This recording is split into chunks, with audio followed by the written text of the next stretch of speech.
Hello friends, welcome to Jenis cartoons. இன்னைக்கு நம்ம பொருட்டோல உள்ள எபிசோட் 39 and 40 தான் பார்க்க போறோம். இந்த ரெண்டு எபிசோட் வேற லெவல்ல இருக்குன்னு சொல்லி அவனும் சொல்ல பத்தின வீடியோக்குள்ள டைரக்டா என்ட்ரி ஆயிக்கலாம்.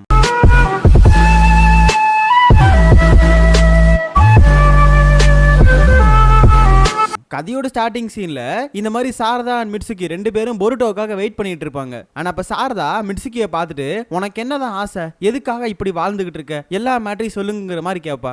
அதுக்கு உடனே மிட்சுகி வந்து எப்பவும் போல பொருட்டோனே இருப்பான். அதாவது பொருட்டோக்காக நான் பண்ணா இருக்கேன், பொருட்டோக்காக வாழ்றேனே சொல்லிடுவான். அதுக்கப்புறம் சின்ன பிளாஷ்பேக் காட்டுறாங்க. இந்த மாதிரி மிட்சுகி வந்து பயங்கரமா அடிபட்டு படுத்து கிடப்பான். ட்ரீட்மெண்ட்லாம் வந்து பண்ணிட்டு இருந்திருப்பாங்க. ஆனா அந்த டைம் ஒரோச்சிமாரு ஏதோ ஒரு ட்ரிங்க் மாதிரி ஒன்று கொடுப்பான். அதுல ஏதோ ஒன்று கலந்துருக்கும் போல இருக்குது. அதனால சூயிகெட்ஸ் குறுகுறுன்னு பார்த்துக்கிட்டே இருப்பான். அந்த ஒரு ட்ரிங்கையும் நம்பால் வந்து குடிக்கிறாங்க. குடிச்சதுக்கு அப்புறம் ரொம்ப கசப்பா இருக்கும் போல இருக்கு. கிளாஸை கீழே போட்டுறான். பட் இருந்தாலும் இதெல்லாம் எதுவுமே கண்டுக்காம ஒரோச்சிமாரு அவன் பெசாட்டு போயிட்டே இருக்கான். இந்த மாதிரி மிட்சுகி தூங்கி எந்திரிச்சதுக்கு அப்புறம் அவனை என்கிட்ட கூட்டுவா அப்படின்ற மாதிரி சொன்னக்கு அப்புறம் அப்படியே கிளம்பிக்கிட்டே இருக்கான். அண்ட் இந்த சைடு வந்துட்டு ஒரோச்சிமாரு கிட்ட எவனோ ஒருத்தன் பேசிக்கிட்டு இருக்கான். இந்த மாதிரி நீங்க 6வது அட்டெம்ப்ட்லயே ஃபெயில் ஆயிட்டீங்க அப்படிங்கிற மாதிரி பேசிக்கிட்டு இருப்பான். பட் இந்த சைடு மிட்சுகி இப்பதான் எந்திரிக்கிறான். எந்திரிச்சோன்னே நான் எங்க இருக்கேன், எதுக்காக நான் பெட்ல படுத்திருக்கேன் அப்படிங்கிற மாதிரி கேட்டுட்டு இருப்பான். உடனே சூயிகெட்ஸ் தான் உனக்கு என்ன ஆச்சு அப்படின்னு சொல்லிட்டு அவனை ஒரு வாக் மாதிரி கூட்டு போயிட்டு இருப்பான். இந்த மாதிரி எக்ஸ்பிளைன் பண்ணுவான். ஒரோச்சிமாரு கூட 2 man டீமா ஒரு இடத்துக்கு போயிருந்த, அந்த இடத்துல நீ முரட்டத்தனமா அடி வாங்கிட்ட, அதனாலதான் பெட்ல படுத்திருந்த அப்படின்னு சொல்லவும் இது எதுவுமே வந்து நம்ம மிட்சுகிக்கு ஞாபகம் இல்ல. அண்ட் சடனா சூயிகெட்ஸ் வந்துட்டு நம்ம மிட்சுகி அட்டாக் பண்ண ஆரம்பிச்சிடறான். அண்ட் மிட்சுகி சும்மா சொல்லக்கூடாது, அவனுமே ரிப்பீட்டுக்கு பயங்கரமா அடிச்சு நொறுக்கி விட்டான். அண்ட் கடைசியில வந்து இப்பதான் புரியுது மிட்சுகிக்கு இது ஒரு பிராங்க்னு. அதனால வந்து அவன் வந்து சூயிகெட்ஸ் மேல கத்தியை குத்த போயிருப்பான். பட் அதை வந்து மாத்தி அவன் கையிலே குத்திக்குவான். அண்ட் அப்பதான் சூயிகெட்ஸ் சொல்லுவான், இந்த மாதிரி உன்னை வந்து டெஸ்ட் பண்ணி பார்த்தேன், ஏன்னா வந்துட்டு உன்னோட ஷினோபியோட எபிலிட்டிலாம் நீ மறந்துட்டியா இல்ல அதையும் நான் வச்சிருக்கியா அப்படிங்கிற மாதிரி டெஸ்ட் பண்ணி பார்த்தேங்கிற மாதிரி அசால்ட்டா சொல்லுவான். அடுத்து நம்ம மிட்சுகியை வந்து ஒரோச்சிமாரு மீட் பண்றான். மீட் பண்ணனே ஒரோச்சிமாரு, டே மிட்சுகி, இந்த மாதிரி நான் தான்டா உன் அப்பா அம்மா அப்படின்ற மாதிரி சொல்லுவான். ஆக்சுவலா இவங்க ஒரு மிஷனுக்கு போயிருப்பாங்கல்ல, அந்த மிஷனே வந்துட்டு ஒருத்தனோட அதாவது பிரெயின்ல இருக்கிற மெமரிஸை வந்து எடுக்கிறதுக்காக தான் போயிருக்காங்க. பட் ஆக்சுவலா வந்துட்டு அவன் தான் மிட்சுகியோட மெமரி எல்லாம் வந்து ஆட்டையை போட்டான். அதனால ஒரோச்சிமாரு அவனை அலையக்கா இந்த இடத்துல தூக்கிட்டு வந்து வச்சிருக்கான். அதாவது இவன் இருந்த மெமரிஸை திரும்ப எடுத்து அதை வந்து மிட்சுகி கிட்ட கொடுத்தா அவனோட பழைய விஷயங்கள், அதாவது மறந்து போன விஷயங்கள் எல்லாத்துமே அவனுக்கு ஞாபகம் வந்துடும். அண்ட் ஆக்சுவலா இந்த இடத்துல மிட்சுகி கேட்கறது என்னன்னா, நீங்க என்னோட அப்பாவா இல்ல அம்மாவா, அண்ட் நீங்க மட்டும் எப்படி எஸ்கேப் ஆகி இந்த இடத்துக்கு வந்தீங்க. அண்ட் கடைசியில அந்த முன்னாடி இருக்க ஷினோபி பார்த்தா ஒரு ஹோலோகிராம் தான். ஆக்சுவலா ஒரோச்சிமாரு வந்து தூக்கிட்டுலாம் வரல, ஒரு ஹோலோகிராம் பிக்சர் தான் முன்னாடி காட்டிட்டு இருக்கான். அதுக்கு ஒரோச்சிமாரு சொல்றது என்னன்னா, நான் உன் அப்பாவோ அம்மாவோ அதை பத்தி நான் கவலை கிடையாது, நான் வந்து ஒரு லெஜெண்டரி சனின், கிட்டத்தட்ட ஒரு பவர்ஃபுல்லான ஷினோபி அப்படின்னு சொல்லிட்டு இருப்பான். உடனே அதுக்கு மிட்சுகி வந்துட்டு, நீங்க ஒரு பவர்ஃபுல் ஷினோபினா என்ன, ஏதாவது என்ன போல வீக்கான ஒருத்தனை எதுக்கு கூட்டு போனீங்க அப்படிங்கிற மாதிரி கேட்பான். அதெல்லாம் ஒரோச்சிமாரு பெருசா கண்டுக்க மாட்டான். ஏன்னா நீ என்னோட ஸ்பெஷல் சைல்டு அப்படிங்கிற மாதிரி சொல்லிட்டு இருப்பான். அதுக்கப்புறம் ரெண்டு பேருமே திரும்ப எங்க வந்து இதுக்கு முன்னாடி மிஷன் அட்டன் பண்ண போனாங்களோ அதே இடத்துக்கு திரும்ப போவாங்க. ஆனா அந்த இடத்துக்கு போனதுக்கு அப்புறம் தான் இந்த மாதிரி மிட்சுகி வந்துட்டு பழைய விஷயங்களை ஞாபகப்படுத்த ட்ரை பண்ணுவான். பட் அப்பயுமே அவனுக்கு ஞாபகம் வராது. சுத்தி ஒரு பேரியர் மாதிரி இருக்கும். அந்த பேரியரை வந்து நம்ம மிட்சுகியால மட்டும் தான் உடைக்க முடியும். பட் அதவே அவனுக்கு ஞாபகப்படுத்த முடியல. அதாவது ஆக்சுவலா அவனுக்கு அந்த பேரியர் எப்படி உடைக்கணும் அப்படிங்கறதே ஞாபகப்படுத்த முடியல. ஜஸ்ட் அந்த பேரியரை டச் பண்ணுவான். அப்பவே வந்து அவனுக்கு சில விஷயங்கள் ஞாபகம் வந்துடும். அதுக்கப்புறம் அந்த எனிமி வந்துட்டு நம்ம ஒரோச்சிமாரு அண்ட் மிட்சுகி ரெண்டு பேத்தையுமே வந்து பேரலைஸ் ஜுட்ஸோ போட்டு நிக்க வச்சிருவான். பட் ஒரோச்சிமாரு மேல அது வேலை செய்யல. அதுக்கப்புறம் ஒரோச்சிமாருக்கும் அந்த எனிமிக்கும் சரியான பேட்டில் நடக்கும். இதை பார்த்த மிட்சுகி, என்னடா இது இவ்வளவு கொடூரமான ஒரு பேட்டில் நடந்துகிட்டு இருக்கே அப்படிங்கிற மாதிரி தான் பார்த்துக்கிட்டு இருப்பான். ஒரு சமயத்துல ஒரோச்சிமாருலாம் வந்துட்டு அந்த எனிமி வந்து பிடிச்சிருவான். பிடிச்சி ஸ்னேக்கெல்லாம் வச்சுட்டு அப்படியே சுத்தி போட்டுருவான். சுத்தி போட்டுமே அந்த எனிமி வந்து ஏதோ ஒரு ஜுட்ஸோ போட்டு நம்ம ஒரோச்சிமாரு அப்படியே வந்து பிளாக் பண்ணி அவனை கவர் பண்ணிடுவான். அண்ட் ஒரோச்சிமாரு கவர் பண்றப்ப கத்துவான், டே டே மிட்சுகி, உன்னால மட்டும்தான் சிச்சுவேஷன் ஹேண்டில் பண்ண முடியும், உடனடியா டக்குன்னு சேஜ் ஜுட்ஸுக்கு போடான்னு கத்துவான். பட் வந்து நம்ம மிட்சுகியால சுத்தமா நவர கூட முடியல. ஏன்னா அந்த பேரலைஸ் ஜுட்ஸுல மாட்டி கிடக்குறான். அண்ட் எப்படியோ ஒரோச்சிமாருவே வந்துட்டு அந்த பிளாக்ல இருந்து எஸ்கேப் ஆயிருவான். எஸ்கேப் ஆனதுக்கு அப்புறம் வந்துட்டு இப்பதான் புரிய வருது, ஆக்சுவலா இதுக்கு முன்னாடி இந்த ஸ்னேக்கை வச்சு கட்டி போட்டுருப்பான்ல, அப்பயே ஒரு சின்ன ஸ்னேக்கை வந்து வாய்க்குள்ள அமுச்சு விட்டான். அதனால அவன் உடம்பு ஃபுல்லாவே பாய்சன் ஏறி அப்படியே வந்து ஸ்ட்ரக் ஆகி நின்றுகிட்டு இருப்பான். உடனே மிட்சுகி வந்துட்டு அசையாம அப்படியே நின்றுகிட்டு இருப்பான். அண்ட் அப்பதான் ஒரோச்சிமாரு, இந்த மாதிரி நான் உள்ளுக்கு போறேன், போயிட்டு நான் இன்டெல எடுத்துட்டு வந்துடுறேன்,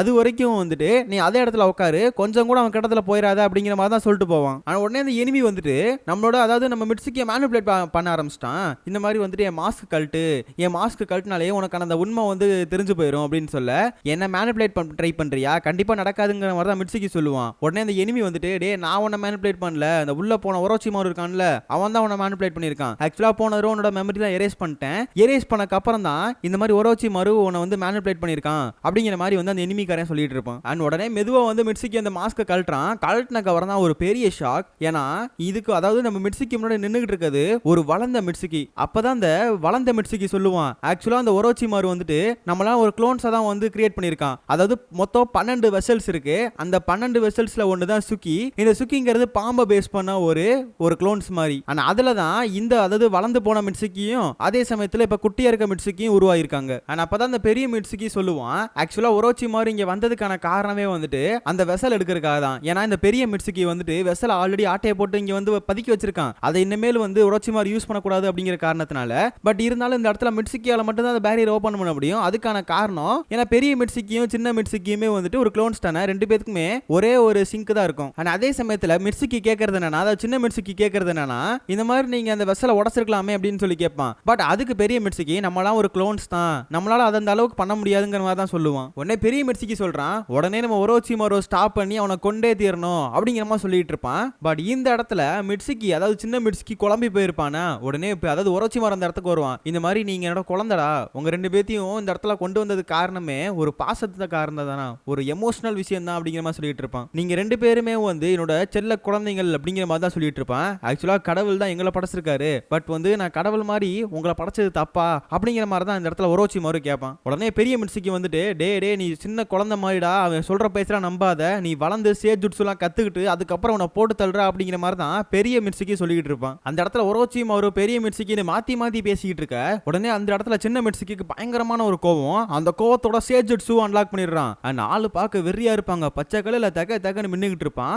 ஒரு ஃபிராக்ஷன் ஆஃப் செகண்ட்ஸ்ல வந்துட்டு ஒரோச்சிமாரு கிட்ட இருக்கிற அந்த ஸ்க்ரோல் அண்ட் கீ ரெண்டு பேத்தையும், அதாவது ரெண்டு விஷயத்தையுமே ஆட்டைய போட்டு சரியான விஷயத்துல மறைஞ்சிடுவாங்க. அதாவது இந்த ஸ்பீடை வந்து ஆக்சுவலா நான் வந்து வீடியோவா ஸ்பீட் பண்ணி காட்டினா இன்னும் கொடூர ஸ்பீட்ல தெரியும், அந்த அளவுக்கு ஒரு மூமெண்ட்டை கொடுத்திருப்பான் மிட்சுகி. ஆனா அந்த இடத்த விட்டு மறைஞ்சு எப்படியோ வெளியே வந்துருவான். ஆனா அப்பதான் ஒரோச்சிமாரு எக்ஸ்பிளைன் பண்ணுவான், வேணுக்குனே தான் இந்த மாதிரி ஒரு ட்ரிங்கை கொடுத்து நம்ம மிட்சுகியை மறக்கடுக்க வச்சிருப்பானுங்க. எதுக்கு அப்படின்னா ஒவ்வொரு அட்டம்ப்ட்லயும் அவனோட சேஜ் ஜுட்ஸு வெளியே கொண்டு வரதுக்காக. உடனே பெரிய மிட்சுகி சொல்றான், நான் தான் இருட்டிலே வாழ்ந்துட்டேன், பட் அந்த அவனையாவது நீங்க வந்து வெளிச்சத்துல அவனோட அதாவது சொந்த சூரியனை உருவாக்கி அவனை வாழ விடுங்க, அவனை ஃப்ரீயா விடுங்கிற மாதிரி தான் கேட்டுக்கிட்டு இருப்பான். ஆனா அதே சமயத்துல மிட்சுகி வந்துட்டு அந்த ஸ்க்ரோலை ஓபன் பண்ணி பார்க்கறான். அதுல பார்த்தா பொருட்டோவோட ஃபேஸ் இருக்கும். அதாவது ஒரோச்சிமாரு இந்த இடத்துல ஒரு பிளான் பண்ணி தாங்க பண்ணிருக்கான். இது எல்லாமே ஒரு செட்டப் மாதிரி தான். அந்த செட்டப்ல அந்த ஸ்க்ரோலுக்குள்ள பொருட்டோவோட மூஞ்சி இருக்கு. எதுக்கு அப்படின்னா பொருட்டோவால கண்டிப்பா மிட்சுகியை மாத்த முடியும், அவனை வந்துட்டு ஒரு நல்ல ஒருத்தனா கொண்டு வர முடியும் அப்படிங்கறதுக்காக தான் அந்த ஃபேஸை போட்டிருக்கானுங்க. அதே சமயத்துல மிட்சுகி அதை பார்த்துட்டு இதுதான் என்னோட வெளிச்சமா, உன்னை தேடி வருவேன் அப்படிங்கிற மாதிரி வந்துட்டு அந்த இடத்துல இருந்தா பொருட்டோ வந்துட்டு ரொம்ப தேட ஆரம்பிச்சிருப்பான். அண்ட் கட் பண்ணிட்டு பிரசன்ட்ல காட்டுறாங்க. இந்த இடத்துல வந்துட்டு நம்ம பொருட்டோ எப்படியே வந்துருவான். எதுக்காக லேட்டுன்னு பார்த்தா ஒரு குழந்தை தொலைஞ்சு போச்சு போல இருக்குது, அதை தேடி கண்டுபிடிச்சு கொடுத்துருக்கான். உடனே சாரதா நீ பொய் தாண்டா சொல்ற அப்படிங்கிற மாதிரி அந்த இடத்துல ஒரு வாக்குவாதமே போகும். பட் மிட்சுகி தான் இந்த மாதிரி ஆல்ரெடி லேட் ஆயிடுச்சு, இன்னமும் நம்ம லேட் ஆக வேணாம் அப்படின்னு சொல்லிட்டு ரெண்டு பேத்தையும் அழைச்சிட்டு போவான். அண்ட் போறப்பதான் என்னோட சூரியனை ஆல்ரெடி நான் கண்டுபிடிச்சிட்டேன் அப்படிங்கிற மாதிரி சொல்லிட்டே போவான். அதுக்கப்புறம் பொருட்டோ சொல்றது என்னன்னா, இந்த மாதிரி நான் கண்டிப்பா வந்துட்டு எந்த மிஷனாலும் அசால்ட்டா முடிச்சு தருவேன்னு சொல்லிட்டு இருப்பான். அதே சமயத்துல இவங்களோட சென்சை கொனோஹமாருவை மீட் பண்றாங்க. அதுக்கப்புறம் அந்த மிஷன்ஸ்லாம் தருவானுங்கல்ல, அந்த ஒரு இடத்துக்கும் போறானுங்க. அண்ட் அங்க போனக்கு அப்புறம் தான் வந்து எக்ஸ்பிளைன் பண்ணுவார் கொனோஹமாரு, அதாவது சுனின் லெவலுக்கு ஜொனின் லெவலுக்கும் அதுக்கப்புறம் கெனின் லெவலுக்கான மிஷன்ஸை பிரிச்சு தருவாங்க. இது எல்லாமே வந்துட்டு இந்த உலகத்துக்கான அமைதிக்காக தான் அப்படிங்கிற மாதிரி கொனோஹமாரு சொல்லிட்டு இருக்க. அண்ட் பொருட்டோ வந்துட்டு எந்த ஒரு மிஷனா இருந்தாலும் அதை நான் கச்சிதமா முடிச்சிருவேங்கிற மாதிரி தான் சொல்லிட்டு வருவான். உடனே கொனோஹமாரு சொல்றது என்னன்னா, அப்படிப்பட்ட மிஷனா நமக்கு தர மாட்டாங்க, ஒரு சி ரேங்க் இல்ல டி ரேங்க் மிஷன் தான் தருவாங்க அப்படின்னு சொல்ல பொருட்டோக்கு வந்து ஒரு சமையான கோவம் வந்துரும். எது சி ரேங்க் டி ரேங்கா, டேய் அப்படிப்பட்ட மிஷனை நான் பண்ண மாட்டேன்டா, அதெல்லாம் தூசி, ஃபிராக்ஷன் ஆஃப் செகண்ட்ல முடிச்சிருவேன், எனக்கு தேவை பெரிய மிஷன் சொல்லிட்டு இருப்பான். உடனே நருட்டோ பின்னாடி வந்துருவாங்க. வந்தோடனே டே பொருட்டோ இந்த மாதிரி எல்லா மிஷனுமே வந்துட்டு ஈஸியா இருக்கும்னு சொல்ல முடியாது, அதே சமயத்தில் எல்லாத்தையும் உன்னால முடிச்சிட முடியும்னு நினைக்காத, சில மிஷன்ஸ் உண்மையாலே கடுமையா இருக்குங்கிற மாதிரி தான் சொல்லுவான். அதுக்கப்புறம் நருட்டோவே வந்து இவங்களுக்கு மிஷன்ஸ் அதை அசைன் பண்றான். ஏன் அப்படின்னா வந்துட்டு இந்த மாதிரி ஒவ்வொருத்தனோட ஃபர்ஸ்ட் மிஷனை நம்ம நருட்டோவே வந்து அசைன் பண்ணி அவங்கள ஹானர் பண்ற விதமா நருட்டோவே அசைன் பண்ணுவான். அண்ட் அந்த மிஷன் என்ன அப்படிங்கறத சிக்கமாரு எக்ஸ்பிளைன் பண்ணுவான். லேண்ட் ஆஃப் கிரீன்ல விவசாயம் பண்ணுவாங்க, பட் அப்படி பண்ற விவசாயத்தை வந்து ஹார்வெஸ்ட் பண்ணுவாங்கல்ல, கடைசியில் எப்படினாலும் அந்த விளைஞ்சது எல்லாத்தையும் எடுத்து வைப்பாங்கல்ல, ஸ்டோர் பண்ணி வைப்பாங்கல்ல, அந்த மாதிரி ஸ்டோர் பண்றதா பக்கத்து வில்லேஜுக்காரங்க வந்து ஆட்டையை போட்டு போயிடுறாங்க. இது ஒரு கம்ப்ளைண்டா எழுதியிருக்காங்க. அந்த மிஷனை இப்போ வந்து நம்ம பொருட்டோட டீம் தான் பார்க்க போறாங்க. உடனே பொருட்டோ சொல்றான், அவ்வளவுதானா, இவங்களை போய் அசால்ட்டா அச்சு மச்சு பாக்கெட்ல போட்டு வந்துருவாங்கிற மாதிரி தான் பேசிட்டு இருப்பான். உடனே கொனோஹமாரு நினைக்கிற மாதிரிலாம் இருக்காது, கொஞ்சம் கஷ்டமா தான் இருக்கும், கொஞ்சம் சீரியஸா இருக்கு அப்படிங்கிற மாதிரி தான் அந்த மூணு பேத்தையும் சேர்த்து வச்சு சொல்லுவான். உடனே சாரதா வந்துட்டு டே பொருட்டோ நீ பேசுறதுக்கெல்லாம் எனக்கு கெட்ட பேர் விழுகுதுறா அப்படிங்கிற மாதிரி பொருட்டோக்கும் சாரதாக்கும் அந்த இடத்துல ஒரு பேச்சுவார்த்தையில சண்டை போகும். அதுக்கப்புறம் பொருட்டோ வீட்டுல உட்காந்துருப்பான். அப்ப ஹினாட்டா வந்துட்டு டே பொருட்டோ ரொம்ப சந்தோஷமா இருக்க போல இருக்குது, உன் ஃபர்ஸ்ட் மிஷன் தானே அப்படின்னு சொல்லி கேக்குறப்ப உடனே பொருட்டோ சொல்லுவான், இந்த மாதிரி உங்களோட ஃபர்ஸ்ட் மிஷன் எக்ஸ்பீரியன்ஸ் பத்தி ஷேர் பண்ணுங்கன்னு சொல்லி கேட்பானா. உடனே ஹினாட்டா சொல்லுவா, என்னோட ஃபர்ஸ்ட் மிஷனா அது உண்மையாலே ரொம்ப பதட்டமா இருந்துச்சு, ரொம்ப பயமா இருந்துச்சு. அந்த காலகட்டத்துல அந்த மிஷனை பண்றப்ப எங்களுக்கு ரொம்பவும் பயமா இருந்துச்சுங்கிற மாதிரி தான் ஹினாட்டா சொல்லுவா. அதுக்கப்புறம் பொருட்டோவுக்கும் டைம் ஆயிருது. அவனுமே வந்து கிளம்பி கொனோஹமாரு கூட சேர்ந்து போயிட்டு இருப்பான். அப்ப நருட்டோ சொல்லுவான், இந்த மாதிரி அந்த ஊரு வந்து அதாவது லேண்ட் ஆஃப் கிரீன் வந்துட்டு கொஞ்சம் ஏதோ எனக்கு வந்து ஒரு மாதிரி தெரியுது, ஏதோ ஒரு விஷயம் அங்க நடக்குங்கிற மாதிரி தான் வந்துட்டு தெரியுதுங்கிற மாதிரி இந்த இடத்துல நருட்டோ ஏதோ ஒரு சந்தேகமா வந்து பேசிட்டு இருப்பான். அதே சமயத்துல இன்னைக்கு சிக்கடாய்க்கும் தானே மிஷன் இருக்கு அப்படிங்கிற மாதிரி இந்த இடத்துல சிக்கோமாருவை பார்த்து நருட்டோ சொல்ல, உடனே சிக்கோமாரு சொல்றது என்னன்னா, இந்த மாதிரி நினைச்சு பாரு, நம்ம வந்து சின்ன வயசுல பல மிஷன்ஸ் அட்டன் பண்ணிருப்போம், பட் இப்ப நம்மளோட வந்து பிள்ளைங்களே இந்த மாதிரி மிஷன்ஸ் அட்டன் பண்ணுதே அப்படிங்கிற மாதிரி யோசிச்சுட்டு இருப்பான். அதே சமயத்துல இந்த சைடு பொருட்டோட டீம் வந்து சம பாஸ்டா போயிட்டு இருப்பாங்களா. உடனே சாரதா சொல்லுவா, டேய் தயவு செஞ்சு உன் கை கால சும்மா வச்சுட்டு வா, ஏதாவது வந்து வம்பு பண்ணி விட்டுறாதங்கிற மாதிரி தான் இந்த இடத்துல வார்னிங் கொடுத்துருவா. அதே சமயத்துல நான் வந்து ஹொக்காகே ஆகிற பாத்த சூஸ் பண்ணி போயிட்டு இருக்கேன், என்ன மட்டும் என்னைக்கும் மறுச்சிடாத அப்படிங்கிற மாதிரி தான் பேசிக்கிட்டு இருப்பா. அண்ட் மிட்சுகி வந்து சைலண்டா ஒரு வார்த்தையை போடுவான். பட் இது ரெண்டு பேருமே, அதாவது பொருட்டோ அண்ட் சாரதா ரெண்டு பேருமே இது கேட்க மாட்டாங்க. இந்த மாதிரி நீங்க ரெண்டு பேரும் உண்மையான பெஸ்ட் கப்புள்ஸ் அப்படிங்கிற மாதிரி சொல்லுவான். பட் இந்த இடத்துல வந்து அவங்க ரெண்டு பேருமே கண்டுக்க மாட்டாங்க. அண்ட் கொனோஹமாரு வந்து இடையில வந்துட்டு கொஞ்ச நேரம் ரெஸ்ட் எடுக்கலாங்கிற மாதிரி எல்லாத்தையும் வந்து ரெஸ்ட் எடுக்க விடுறான். பட் அந்த டைமும் வந்து ஏதாவது ஒன்று எக்ஸ்பிளைன் பண்ணுங்கிறக்காக எக்ஸ்பிளைன் பண்ணிட்டே இருக்கான். அந்த மாதிரி கொனோஹமாரு சொல்ல ஆரம்பிக்கிறான், நீங்க எந்த ஒரு எனிமியை பார்த்தாலும் தனியா சண்டை போடக்கூடாது, நீங்க எல்லாம் சேர்ந்து தான் சண்டை போடணும் அப்படிங்கிறப்ப சாரதா உடனே பொருட்டோ இதெல்லாம் உனக்கு தாண்டா அப்படிங்கிற மாதிரி சொல்லுவா. அண்ட் பொருட்டோ கோவமாயிருவான், எது நானா, என்னதுக்கு தேவையில்லாம சொல்லிட்டு இருக்கங்கிற மாதிரி தான் கேட்பான் பொருட்டோ. உடனே மிட்சுகி வந்துட்டு, டே அவ சொல்றது கரெக்ட் தான், நீ எப்ப பார்த்தாலும் தனித்தனியா போயிருவா அப்படின்ற மாதிரி சொல்லோனே, டே நான் என்னடா பண்ண, டே மிட்சுகி நீனு அவ பக்கம் சாஞ்சிட்டியா அப்படிங்கிற மாதிரி வந்து பொருட்டோ அந்த இடத்துல ஃபன் பண்ணிட்டு இருப்பான். அதுக்கப்புறம் ரெஸ்ட்லாம் முடிஞ்சதுக்கு அப்புறம் எல்லாருமே போயிட்டு இருப்பானுங்க. கடைசியில வந்து அந்த லேண்ட் ஆஃப் கிரீன் பக்கத்துலேயே வந்துருவாங்க. அண்ட் ஒரு பெரிய பிரிட்ஜ் மாதிரி இருக்கும், அந்த பிரிட்ஜை கடக்கணும். அதுக்காக வந்து நம்ம கொனோஹமாரு பெல் அடிச்சு விடுவான். அந்த பெல் அடிச்சு விட்டோடனே அந்த மேல இருக்கவங்க பார்த்துட்டு அந்த பிரிட்ஜையும் இறக்கி விடுறானுங்க. அண்ட் உள்ள போனதுக்கு அப்புறம் வந்துட்டு ஒரு ஆள் வந்து வெல்கம் பண்றான், லீஃப் வில்லேஜ்ல வந்து வந்திருக்கீங்களா அப்படின்னு சொல்லிட்டு வெல்கம் பண்ணிட்டு இருப்பான். அப்பதான் அந்த கிழவன் சொல்றான், 3 மாசத்துக்கு முன்னாடியே வந்துட்டு இதுக்கு முன்னாடி இந்த தலைவன் வந்து இறந்து போயிட்டான், அதுக்கப்புறம் அவரோட பொண்ணான ஒருத்தவங்க தான் வந்து இப்போ வந்து தலைவரா இருக்காங்க. ஆக்சுவலா அந்த முன்னாடி வந்த தலைவர் வந்து இறந்தக்கு அப்புறம் தான் இந்த மாதிரி பக்கத்து வில்லேஜ்காரங்க வந்து சேட்டை பண்ண ஆரம்பிச்சிட்டாங்களாம். இதை வந்து அந்த